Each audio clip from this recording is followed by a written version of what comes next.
1983 সালে দ্বিতীয় ব্যাচ ছিল এবং সেখানে আমরা 7 জন পরীক্ষার্থী ছিলাম। সেখানে আমি একাই পাশ করেছিলাম এবং দ্বিতীয় বিভাগ পেয়েছিলাম। সেখান থেকে এই প্রতিষ্ঠান যে শুরু হয়েছে, আজকে আমরা এই যে আজকে তারা এই আগে বক্তব্য দিয়ে গেলেন, আপনারা দেখেছেন যে এই বিদ্যালয় থেকে কত ফুল ফুটেছে, সেই ফুলের সুবাস সারা বাংলাদেশে ছড়িয়ে পড়েছে।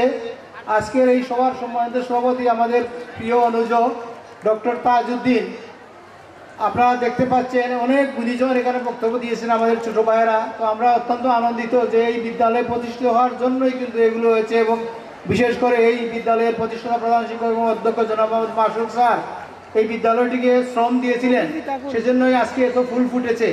আমি শুধু একটি ঘটনা বলতে চাই, আমি যখন এসএসসি পরীক্ষা দেবো, আমাদের টেস্ট পরীক্ষা শেষ হয়েছে, আমি তখন তো এত ভালো বুঝতাম না, তখন খালি এসএসসি ফেল ছিল, সবাই ফেল করতো, খুব ভয় ছিল যে পাস করতে পারবো কিনা। কিন্তু পড়াশোনা করেছিলাম, চেষ্টা করেছিলাম, কিন্তু তখন এত ভালো বুঝতাম না। একদিন রাত্রে সন্ধ্যার পরে আমি খেলাধুলা করছি, তখন দেখি মাসুদ স্যার সহ ওনার টিম নিয়ে আমার বাড়িতে হাজির, যে আমি পড়াশোনা করছি কিনা।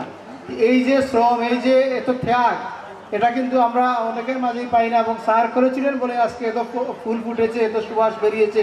সেজন্য আমি স্যার সহ সকলকে ধন্যবাদ জানাচ্ছি যারা প্রাক্তন শিক্ষক ছিলেন, এবং আজকের সম্মানিত প্রধান অতিথি, বিশেষ অতিথি সহ সবাইকে, উপস্থিত সবাইকে ধন্যবাদ জানিয়ে আমার কথা শেষ করছি। আসসালামু আলাইকুম।